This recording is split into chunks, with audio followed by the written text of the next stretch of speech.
bursting down members of RSG. The slight caveat here for RSG is that with the Sun, it's not that easy for the Karina to find an open target. Well, with that all said and done, ladies and gentlemen, let's go on into the land of Dawn. As RSG is going to be placing themselves in the bottom left-hand corner, while EVOS putting themselves at the top right-hand corner. And we should be expecting the same thing all the time between these two. That thing too out of the ordinary. And the Benedetta will be the one that heads himself down to the bottom lane against Bombers. Now, RSG sure they will definitely want to apply pressure into the mid, bully the EVOS. She is still weak before that level 4 mark. Meanwhile, EVOS doing the same old thing. All they have to do is just play, passively, getting JPL to scout those bushes out, making sure that Lolzy doesn't use the charge to actually put someone onto the backline out of position. And yeah, it's going to be a very passive early game. You don't see any heroes here that can potentially, get an early first blood unless the only one lane that I see that happening would be the top, where Paquito is against Yuto.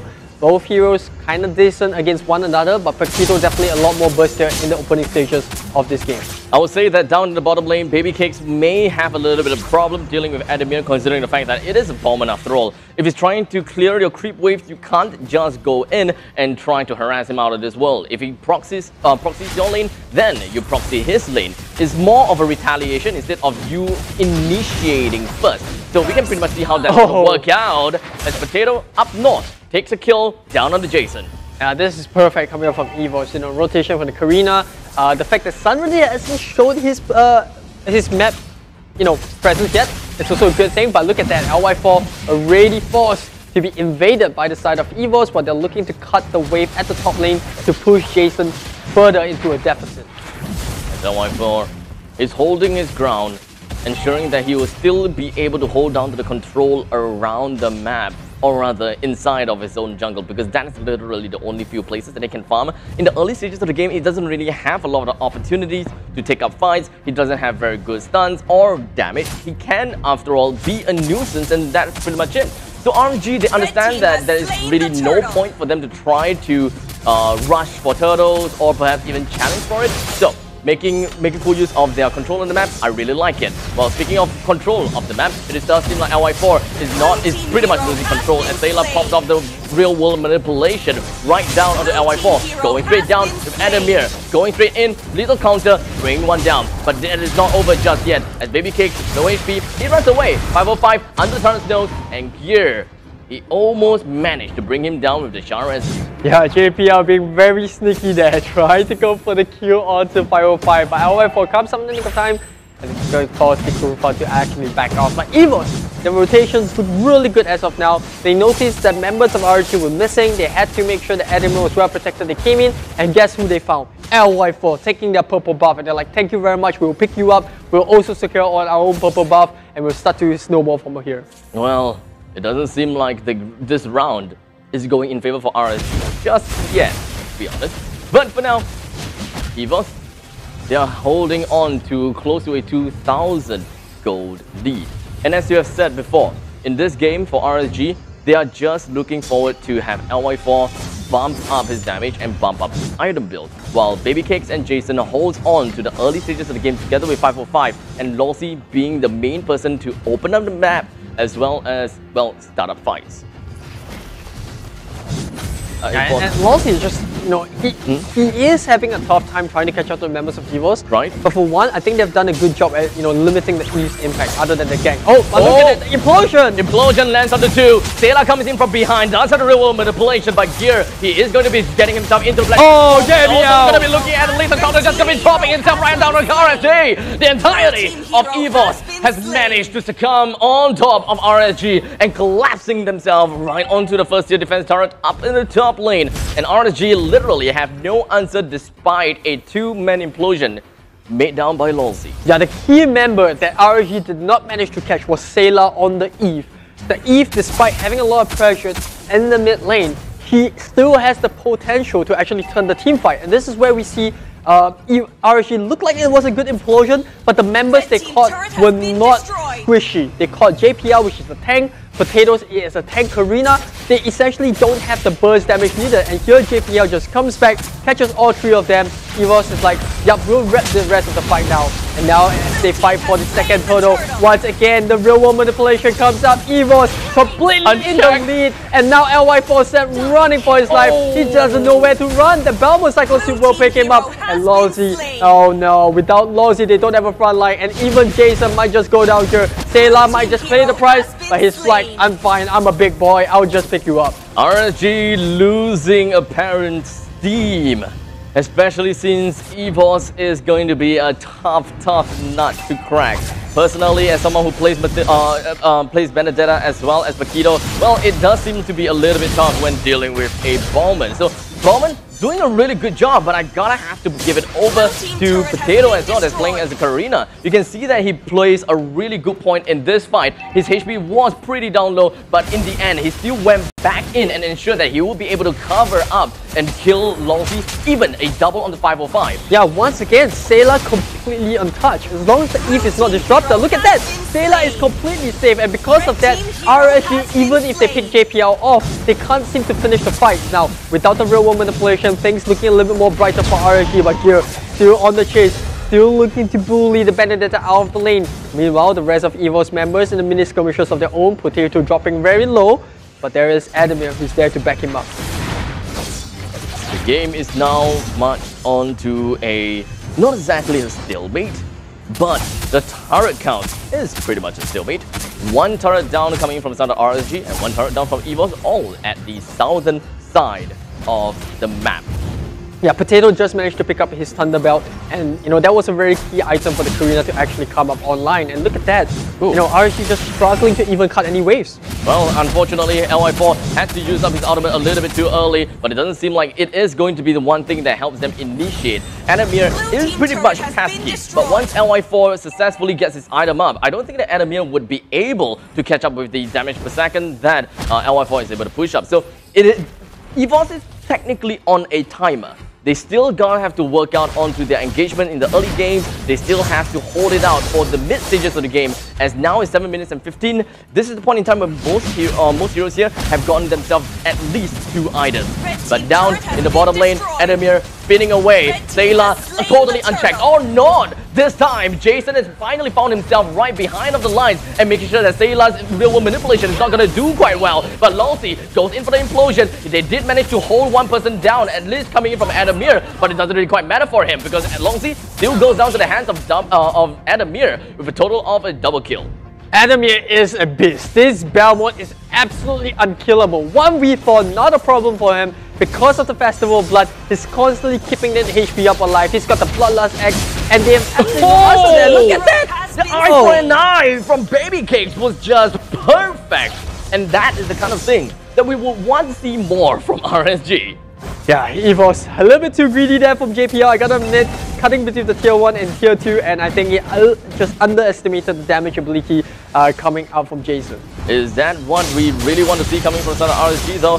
Lawsy holding on to their own, defending the second tier defense turret up in the top lane, while the Lord is slowly pending its return. Or not really return, but its presence onto the Land of Dawn. 50 seconds left. RSG, they are down by roughly 4,000 gold, and 4,000 gold is a lot, by the way, guys. LY4 has yet to get himself a single kill with 4 deaths to his name. He finally picked up himself a War Axe, and I would believe that that is probably his 3rd item in here, probably a corrosive size as well as a War Axe in there. So LY4 maybe will be able to have a nice little power spike right as the Lord comes out. It was now complete dominance over the map. RSG trying to find anything that they can get out of EVOS, but the discipline play, look at how far Sayla is staying away from Lawsy, and if they cannot catch Sayla, they cannot win this team fight because Sayla is just providing so much sustain to the rest of the team, you know, making sure that they're slowing down members of RSG, making sure that he's hitting the members of RSG, and more importantly, when Sun goes into his clone form, you know, Sayla doesn't care, he's just gonna hit OE, and look at the burst damage. Potato instantly burning 505 to the ground, and without the Lilia, I don't think RSG can contest for this lot. EVOS have complete control over the Lord's pit. Look, Adamir's home turf is literally in lanes. in order for RSG to be able to bring Adamir down is to make sure that he is not in lanes and he does not have access to creeps, because every creep kill gives him a percentage of health back. And not to forget, he is 4 kills in. He does have Festival of Blood, so that is going to be a significant amount of HP per second that he receives every time he lands onto his Cyclone creep. RSG though is tough, man. Yeah, it's definitely a rough game. If you're an RSG fan, you're looking at this, you're wondering what the team is doing wrong. And I would say RSG isn't really doing anything wrong. I feel like they're making their game a little bit harder because of the draft. You look at the lane matchups here. Every single member of EVOS is tanky to a certain extent because the Karina is also building the tank. The only hero that's squishy is Sayla, and Sayla's standing all the way at the back. And if RSG cannot reach her, they have no open target they can actually get any kills on.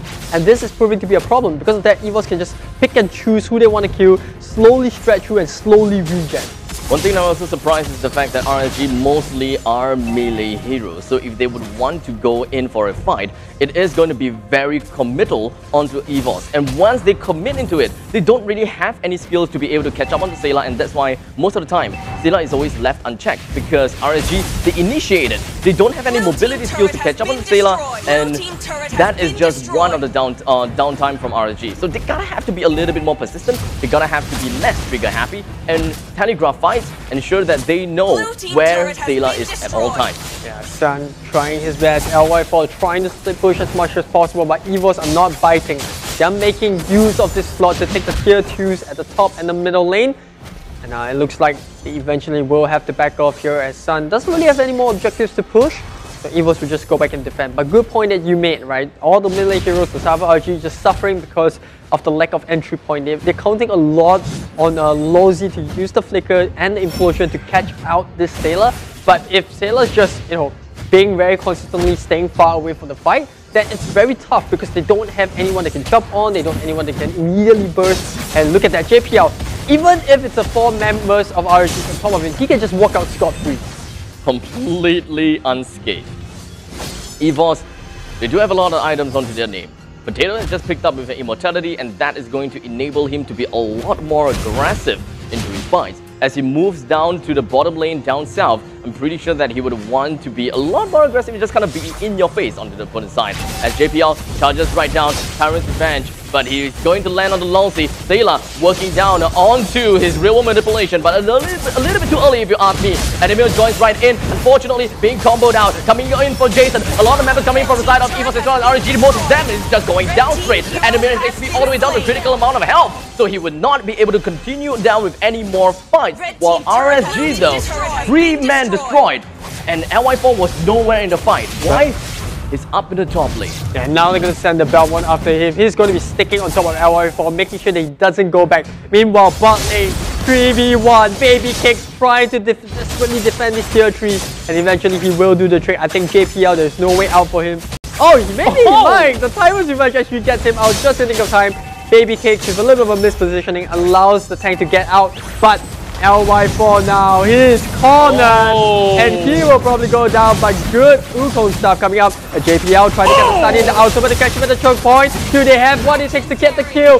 The little counter does get the benefit of that, and LY4 is still alive, but the rest of EVOS, they have no business doing here. They want it back right off, and they will be able to do so after picking up Baby Cakes. 4:19, 13 minutes and 35 seconds into the game already. And RSG is on a back foot. They're back against the wall. They have all the inhibitor turrets is still intact, don't mind me. But it is not an easy base to defend. And even if they do want to go for a counter attack, EVOS still have 2 turrets in the middle lane that is still up and standing. Thus, going for a GG push down in the middle lane is not going to be that easy after all. With the Lord, sure, they can bring it down, they can tally things out.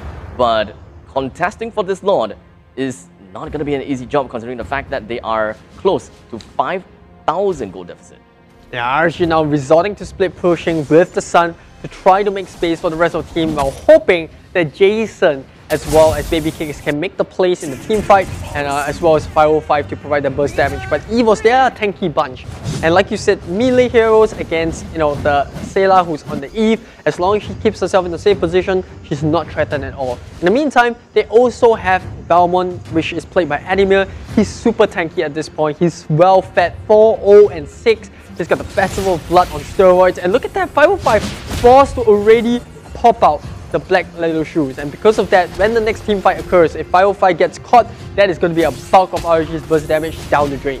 It kind of seems as though the game is relatively easy for EVOS to a certain extent, but I believe that one thing that is the most toughest for them to deal with is the Roach that will always be able to slither its way, or rather crawl its way, to one side of the base. And I would believe that it is because of LY4 that all of the side turrets are all taken down, as Ademir receives a lot of help from all of the illusions, but Jason is not going to let Ademir get away from all of this. But there is creep waves coming in. He did manage to get himself with a little bit of uppercut, but Sayla comes right in. It is going to be a 1-for-1 trade, and down he goes. But make things even worse, LY4 taken down. It is a 1-for-2 trade, but the game is not over. They are split up into their own individual fight as Gear moves on onto Baby Cakes, pushing a lot of members from RSG back to their home base, allowing EVOS to actually take dominance over the Lord's Pit. Yeah, good rotation cover Jason to kick things off and try to start something by getting the gang onto Belmont. But that takes so much time. Ademir survived for so long that the rest of EVOS could actually come to get not only Jace but also LY4, who was already hurting to begin with in his previous bout against the Belmont. So that is completely not a valuable trade for RSG, and because of the 2 members that they're lacking, EVOS can now look to take the Lord safely. With the Lord slain by Potato, it's gonna be marching down bottom lane with relative ease, as EVOS will definitely be syncing up all of the wave. RSG's main job here is to, number 1, definitely bring down the Lord, and number 2, ensure that Sayla is left checked. Because EVOS, they will want to bring all of their entire artillery onto Sayla, and he's literally the entire egg in the basket to a certain extent. Well, if you look at the items coming up from the start of RSG, I understand the need for damage, but there is no Necklace of Durance, which means that EVOS, they're not even too afraid of any degeneration coming out from their kit, and because of that, they can stay in the fight as long as they want. And with Sayla also picking up the immortality, it's going to be even harder for RSG to pick this Eve that's going to be all the way at the back to begin with. Now Baby Kicks trying to cut the wave. Sword charges onto the inhibitor turret.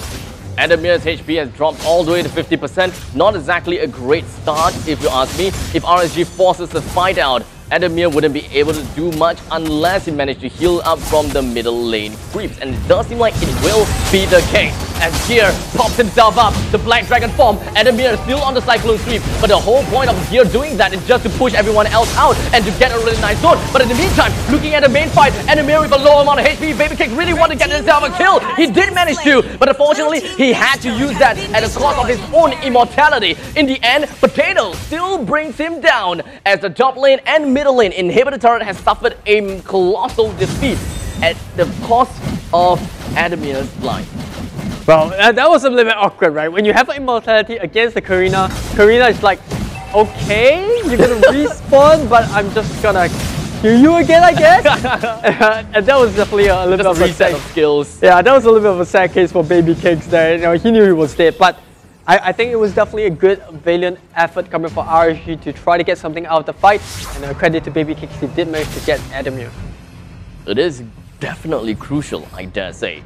Making sure that Ademir is not in fights is going to make sure that the entire lineup from RSG is always in tip-top condition. Maybe a little bit of an overstatement, I dare say, but Ademir, his Cyclone Sweep deals a lot of damage, and Lethal Counter is always keeping RSG on an edge. They cannot go down below a certain amount of threshold, otherwise they will always need to fall back. Yeah, the key thing there for RSG, or rather the saving grace for RSG, was that Lawsy did manage to get the implosion right onto Sayla. So there wasn't really much that EVOS could do with the moment, you know, their long-range mage got caught out.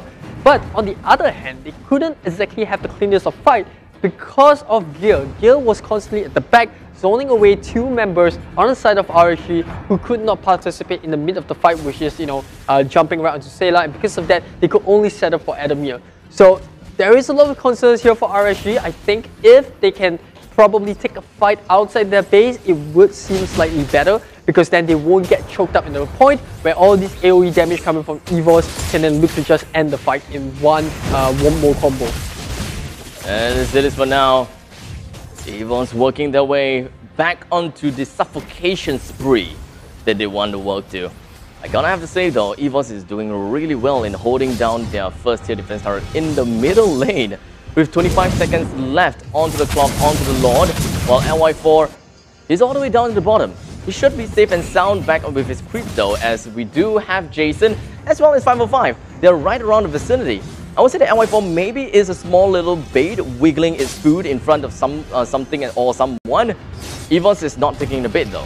Yeah, JPL actually spotted the rotation of RSG members in the middle to the bot, and I think Potato and as well as Adamir actually did realize that, you know what, we're in trouble, we will have to back off. Here is just holding himself inside of the opponent's jungle. I don't think that anyone from RSG knows just yet. So we do have Potato moving himself onto Longsi.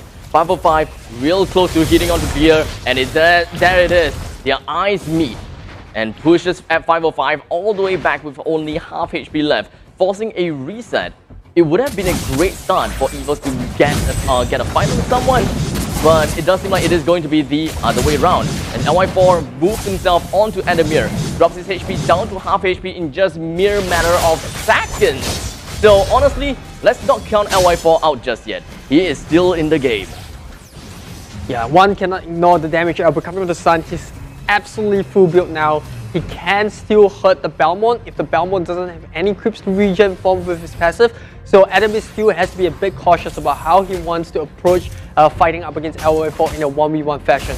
Now for EVOS, look at that, they're trying to constantly open up the map, give vision to the rest of the team, give information as to how RSG wants to contest for this slot. And both teams just coming up to a standstill. Jason once again tries to go in for Adamir. But it doesn't seem to matter, as Adamir finally makes the retreat down into his own turret. But LY4's illusions are hacking painful, so you definitely have to give some respect over to that. The fights are mostly broken up into 3 different parts: 1 body, 1 hand, and Deja vu. Oh no. Oh no. It kind of seems like the things are going to happen exactly the same way we have seen before. Jason went straight in for the uppercut. Unfortunately, he did manage to get himself right out of Sayla's range though, but he would not be able to go in to check him out and try to force him right out as LY4 goes down from the lethal counter. In the meantime, implosion lands on the 3, but 505, where's the damage? Doesn't really matter. He did manage to pop the immortality right onto the side of JPL. In the end, it was still a fruitful push from the side of RSG. It was still a pretty decent getaway, as they lost LY4 and Longsi only, not the entire team. Exactly the same scenario as to what happened last time, but this time around RSG don't even find anyone from EVOS. So it's going to be a full roster of EVOS-SG members onto the Lord. RSG have absolutely no way that they can contest for this. They can try, but if they lose any members here, it's pretty much GG, because Lozzy and LY4, they still need 30 seconds to come up. They don't have the retribution. There's really a very near impossible chance, I'd say, that they should even have a chance of succeeding of stealing the Lord. I would say that RSG's lineup, they do have a decent amount of creep clear abilities, so they can at least work that for themselves. Gear prematurely activated his Black Dragon form and just going to be working out for the fight, but it doesn't seem like it is going to be very premature after all. Sayla finds himself running away by the hands of Baby Cake. He does not have the real world manipulation anymore, but throughout the entire time, EVOS has managed to land the hammer down onto 505 and Jason themselves, putting them on a 60 seconds timer, which is gonna be tough, especially since the Lord is already at its gate and at the top lane. Yeah, the fact that even though Adamir is low, but he can regen, even Gear doing the same thing means that they don't have to go back. They can defeat a lot in this push. And it's going to be 3-4. Abstract, hold on to your seat. I'm holding on, because EVOS bringing down the inhibitor turret in the middle lane is going to be big. And not to forget, the Lord still have quite a lot of health to remaining. NY4 though, he can melt it down extremely fast, but who does he prioritize right now? As the priority is going to put on the Sailor. He's still alive with half HP left, and the rest of the map is coming from the side of EVOS. They are all still pretty unhealthy. Looking at Baby Cake, he is going to go straight down. Immortality pop, he's going to run back. Electro final blow, not going to land on the Lord. And in the end, the core, the crystal, goes down to the hands of EVOS. Victory! Adamir cracked nuts on that Balmond. Completely unkillable in some stages of the game. Even as RSG tried to throw everything onto him. And even when they do, they suffer because they had to commit 2 heroes in the very first catch-out where Jason had to help R14 kill off the Belmont. And after doing so, they died. The second time out, they didn't even get anything out of that fight. And at the very last second, even though they caught Sailor, they couldn't accomplish much because it was a 3v5. There's only so much you can do when the numbers are up against you. And look at the stats, a complete red wash, which is ironic because EVO's logo is actually blue. Well, well, this is an ocean dyed red after all. All the blood splattered throughout the course of the land, throughout the land of Dawn. RSG unfortunately wasn't able to do much, and I feel for LY4 a little bit out of his comfort zone to a certain extent.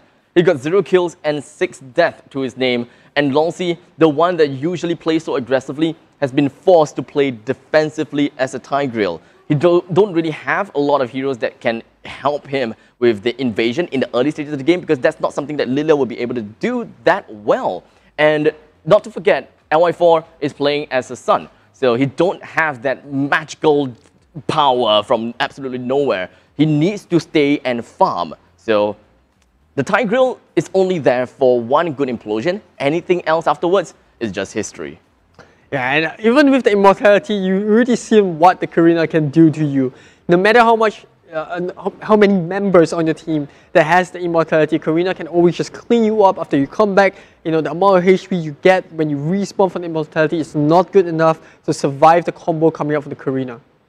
Well, this is pretty darn sad looking at the fact that LY4, he done a lot of damage. Yeah, he did, especially in the split push. If you remember, Sun's clones also do a partial amount of damage that the real hero does, and because of that, he's constantly